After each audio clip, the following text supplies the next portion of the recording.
Yes, guys, what's going on? Welcome to AdamMcKola TV. This is the preview for Manchester United against Burnley. United's next Premier League fixture at Old Trafford. Midweek, under the floodlights.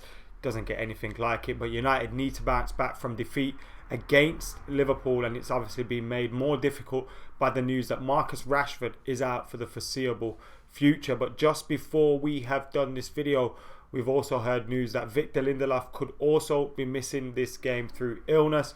He's been sent home from training today, today being Tuesday, with an illness, and possibly could be out. We've obviously seen Jesse Lingard miss games through illness, and Martial be sent home through illness earlier on in the season, and now Victor Lindelof has been struck down and he'll be out of the game potentially against Burnley. You'd expect him not to be rushed back in amongst the camp in case of it spreading. If it is contagious, then you don't want the rest of the team to get ill. So Victor Lindelof amongst those potentially missing this game against Burnley at Old Trafford. And I remember this fixture last season. It was in the midst of Ole being well and truly at the wheel, where we stumbled and dropped points for the first time. It was a really entertaining game. United should have won it on the night, and we didn't. We come into this one in completely contrasting circumstances. A lot of question marks around Ole Gunnar Solskjaer, a lot of question marks around this team. But when the injuries keep piling up, it's getting even more difficult for Manchester United. And being without the likes of McTominay, Pogba in midfield, being without Anthony Martial, it's a big danger for Manchester United. And obviously Victor Lindelof coming out as well. To be fair, in my preferred 11, in my predicted 11, I didn't even have to change anything. All I had to change was the team news part of the graphics today, because I had already predicted Eric Bailly to start. I felt that we needed to change something up. Burnley are obviously very good aerially.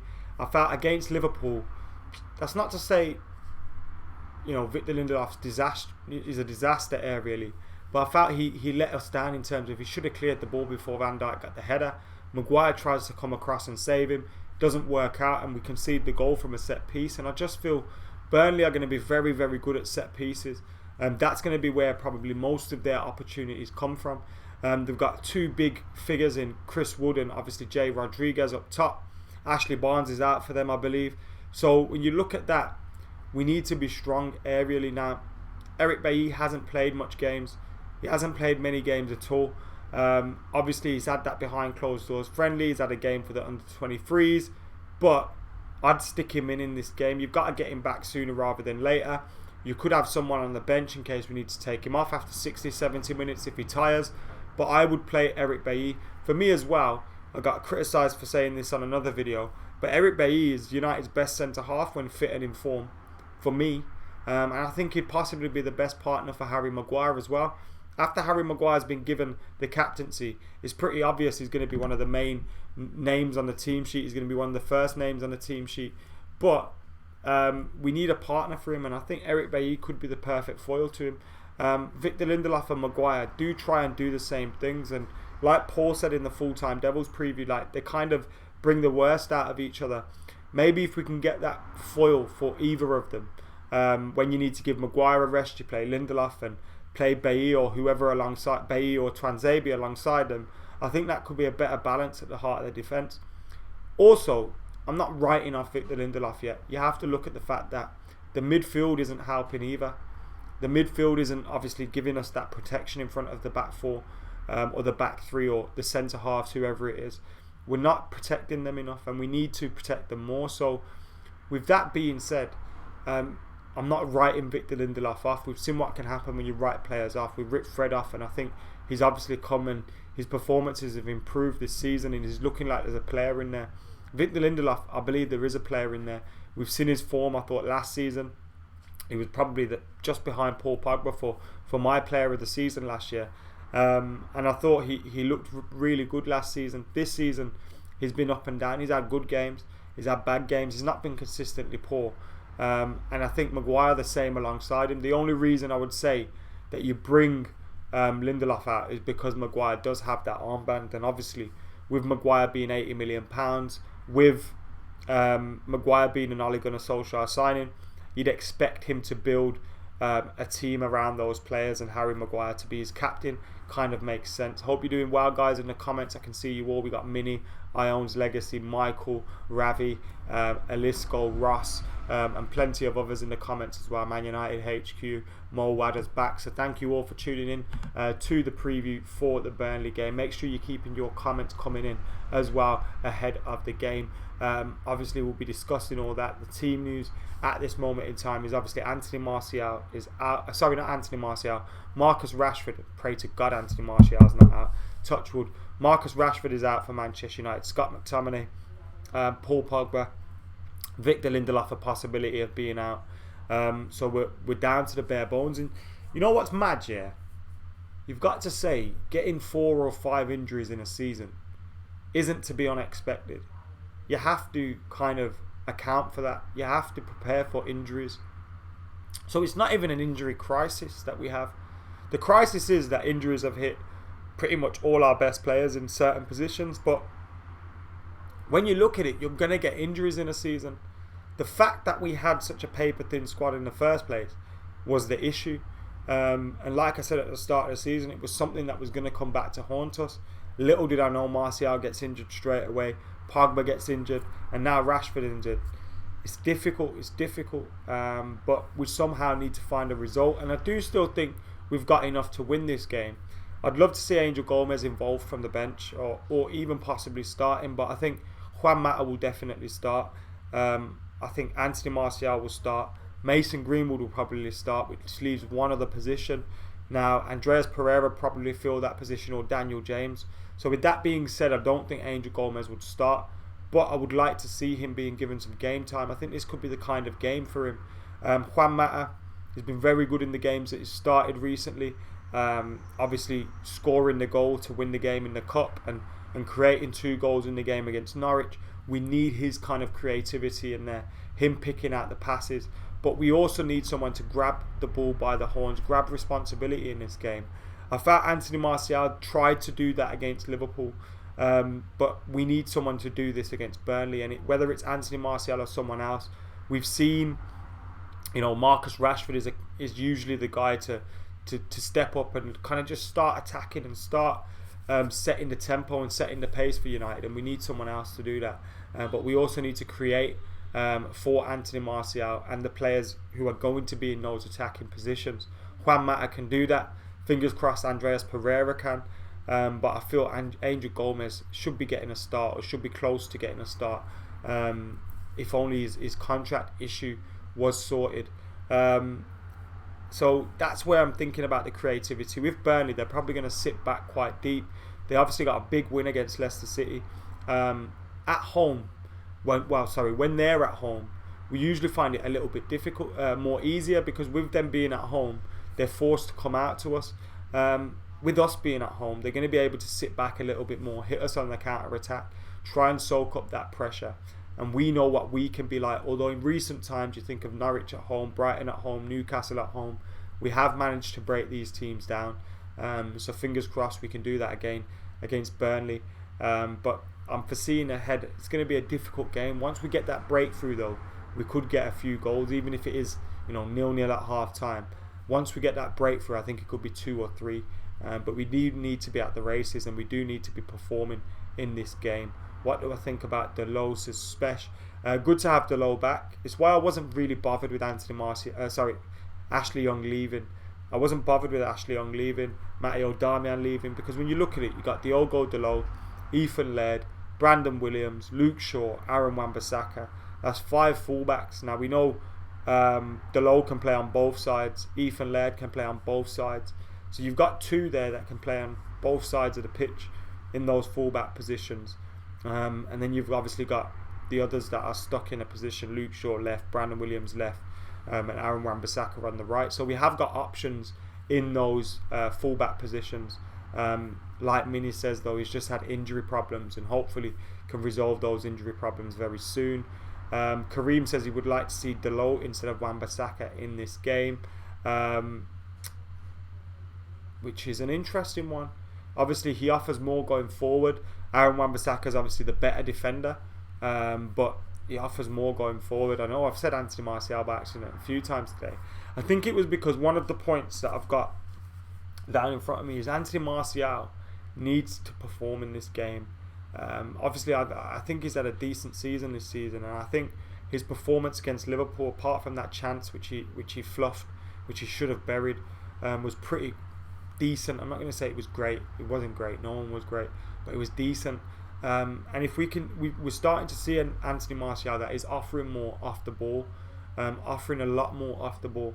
He needs to get the goals now, because Marcus Rashford being out means that we need someone to step forward with their goals. Mason Greenwood's another one that can hopefully contribute. Big pressure on the boy though, to just bringing him in and making him, asking him grab goals for the first team. He's obviously been able to do it so far this season, 9 goals so far, but big ask, and that's the danger. You want to see these kids given an opportunity. You want to see these younger talented players given an opportunity, but you don't want to rush them and you don't want to kill them.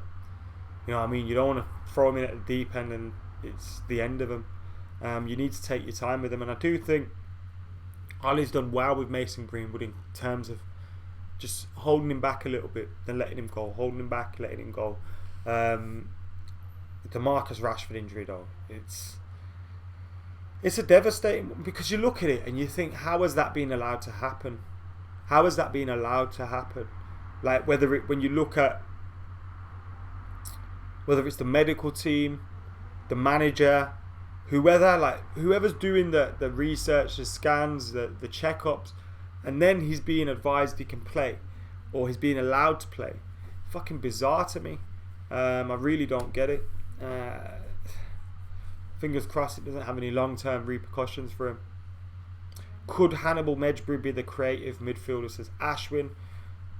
Look, he's come from Monaco for a lot of money and he's a very, very talented player. I had the luxury of being able to watch him in the 60-side tournament in the Mercedes-Benz Junior Cup, and he's clearly got something about him, but he's still got a lot to develop on in terms of physically, maybe mentally as well. I think at the moment it's clear that he's a talented boy. He knows it. He knows he's better than a lot of his peers, and I think it's when you get to that age and you start to get closer to the first team, there has to be a kind of change in you mentally. I think to now you're no longer going to be the best of your bunch. Yes, you might have the talent, but now you also need to have the hard work, the dedication, and all that kind of stuff, because your talent can only take you so far. And when you get into the men's game, that's where you need to sharpen up physically, mentally, in your application. You can probably cruise through a lot of what he's doing at the moment within that youth and in that academy league, because he's better than everyone else. He's clearly better than everyone else, but then that change in mentality, right? Boom. Now I've got to focus. It's men's football. I've got to change. I've got to be working harder. I've got to grasp this opportunity. That little change, not every player can make that straight away. So, be interesting to see how he's managed. But if you're looking at Hannibal Mejbri getting a game and Angel Gomez isn't, there's a problem there. Angel Gomez we should be bending over backwards to keep him at the club. Massively talented player in a position that we need talent in, and we could potentially be allowing him to leave to go to Barcelona or something like that. I'd hate to see that happen. Incredibly talented player. Get him signed up. Why would you let him go elsewhere and potentially flourish? It doesn't make sense. Jim Bob, thank you for tuning in, mate. Hope you're doing well. Thank you to everyone else that's tuning in as well. We got Ebenezer, Biggest More, Chadwick, Specs, Ross Murphy, Red 92 also in the comments as well. Remember, this is a Manchester United against Burnley preview. Manchester United's next game in the Premier League now. Me personally, I don't think we're going to get top 4. Me personally, I don't think we're going to get top 4. And despite the fact I've said that, it's still possible. We're only 5 points behind top 4. When we lost against Liverpool, Chelsea lost against Newcastle, teams around us dropped points. Spurs dropped points. Arsenal dropped points. Everyone around us dropped points. So with that being said, despite my personal opinion that we're not going to get top 4, it is actually still up for grabs in a sense. If we win our next few games, Chelsea have got Arsenal tonight, and then obviously they've got Spurs at the weekend, or they've got another difficult game anyway, Leicester or something like that.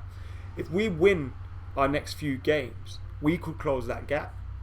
But also, it's a big message to the board as well. Now, I totally don't think we should be making panic buys. We should never be making panic buys. But we should be doing our research, our due diligence, our scouting, so that any signing that we make, whether it's a signing that's made in a reaction to an injury or a signing that we were always going to make, it should never be knee-jerk, because we should always be scouting players. We should always have a list of players that we could potentially buy or would potentially buy in this scenario. We should always be doing our due diligence. Now, Paul made a good point on the Full-Time Devils preview that we actually have good people in these scouting positions and the data analysis and football analysis. It's that when that information is getting passed to Judge and Woodward, they're getting nowhere with the negotiations, and that's a good way to look at it as well. But we should never be making knee-jerk decisions in terms of signing players, and I like the way Ollie's going with that. That's why I do think some of the changes he's applied to the club have been for the better.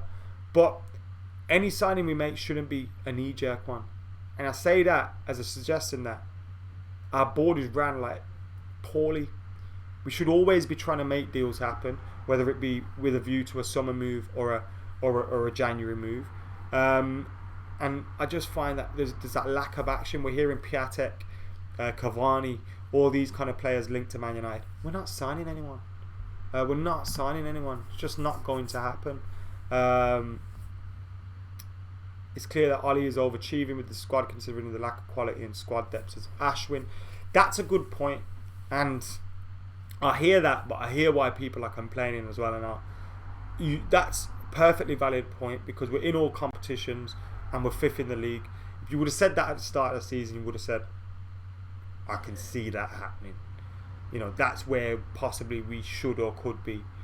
But the problem has been that when you're losing the games against Watford, who are rock bottom of the league, when you're losing games like that, Crystal Palace at home, dropping points against Villa, Everton, Sheffield, that's where the frustration comes from. And you look at them games and you think, if we had just acted right in the summer transfer market and got a replacement for Herrera and Lukaku, we would be pissing the top four right now. We're comfortably in there.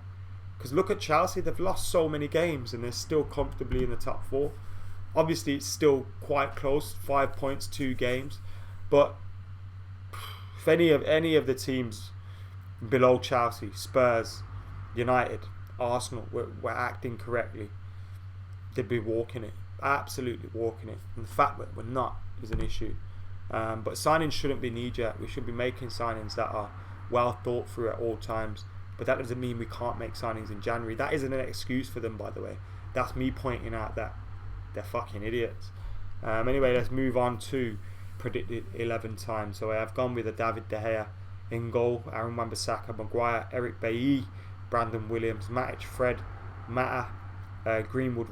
Why is Rashford there? Sorry guys, let me change this. Rashford was definitely not supposed to be in that team. So let me just change that. Who did I want to put there? Yeah, it was going to be Andreas. I wish it was Rashford. God damn it. Anthony Martial has a good scoring record against these guys, which is good. Hopefully he can continue that at Old Trafford on Wednesday night. Scored their last game out as well.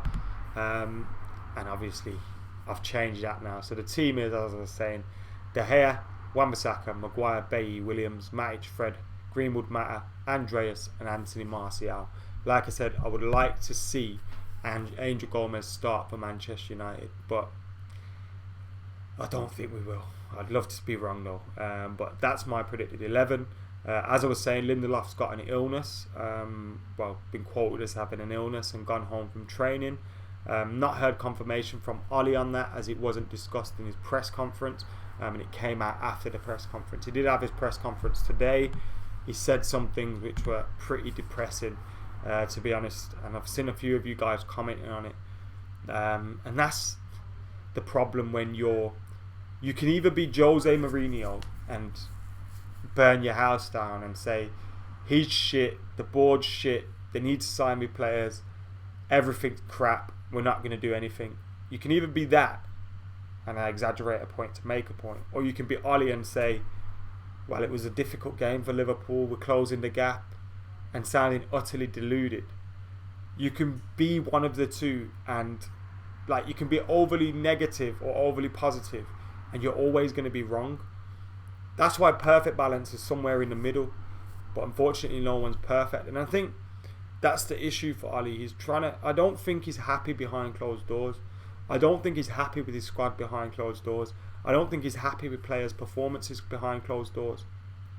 I don't think he is, and you'd be foolish to think he is. When he was criticised for smiling, I found that ridiculous, because you know for a fact, regardless of whether Ollie's the right manager or the wrong manager, you know this is hurting him. You know it is. So that whole thing is just ridiculous. But I think he's got to be positive, because if you're overly negative, then your players are going to stop playing for you. Your board's going to stop backing you. Eventually, you're going to get sacked. There's literally no point. Jose at the start of his campaign was positive towards the board. He was positive about the Glazers and Woodward. Fergie was for his whole time. Do you know what I mean? So it's not like Jose Mourinho was sent to be a saviour for all fans. It was just when things got hot under the collar, he started just saying like what was wrong to the public. Ollie's one of them that won't want to clean his dirty linen in the public, and he'll want to be sorting that and saying stuff behind closed doors, and I get that, but then you're in danger of sounding deluded. And I just don't watch press conferences anymore. I stopped watching them an awful long time ago. Managers are never going to say what's really on their mind, and if they do, it's never always going to go to plan. So it's a weird one. But also Beats says in the comments, Klopp isn't happy even when Liverpool win. I've seen pictures of Klopp smiling after they were beaten in a game. And laughing and joking. I've seen pictures of Klopp celebrating a 2-2 draw in front of the Kop. So you can't, do you know what I mean? Like, he's done. I'm not comparing the managers, by the way. I think Jurgen Klopp's the best manager in the world at the moment, and I'm definitely not comparing the managers. But if you're going to bring that up and say, oh well, he's not happy because even when they win, well, you could point at times when he did daft things and he looked really stupid, and maybe we'll look back on Ollie as, was that his celebrating in front of the Kop at 2-2? Was that his smiling when they lose? You never know. I don't think Ollie is the man for the long term, personally. I do think he'll do a lot of legwork for the next manager, and he'll make the next manager's life a hell of a lot easier. But I think a lot of the criticism that he received is unfair, and it's said just because. That's why I don't prescribe to this Ollie in, Ollie out stuff. Jose in, Jose out. Because if you're in, you're never going to see a negative because it proves you wrong. If you're out, you're never going to see a positive because it makes you look bad and makes you prove wrong. And that's the problem with fans. You're allowed to be proven wrong. You're allowed to be wrong. I once said Phil Jones would be United and England captain. Well, he has captained United and England, so maybe I was right, but I definitely didn't mean that back then. I've said daft things before. It's fine. It happens. That's what happens when we're football fans. Not always going to be right. I think sometimes you just got to support as well and want the best, even if you think it might not happen. I think he's the guy to take the hate so that the next guy doesn't have to. It's a massive point, Jimbo. I was fearing at that point that we would get rid of Ollie and appoint Poch mid-season. Poch has similar results, and then fans are on his back. That's why if we do get someone like Poch, I think it's best to do it at the end of the season or just before the end of the season, not mid-campaign with the same squad, because this squad is probably where it should be. Everyone was saying the Spurs squad should be winning the league and that Poch wasn't getting the best out of them, and Jose would win everything with them. Look at that now.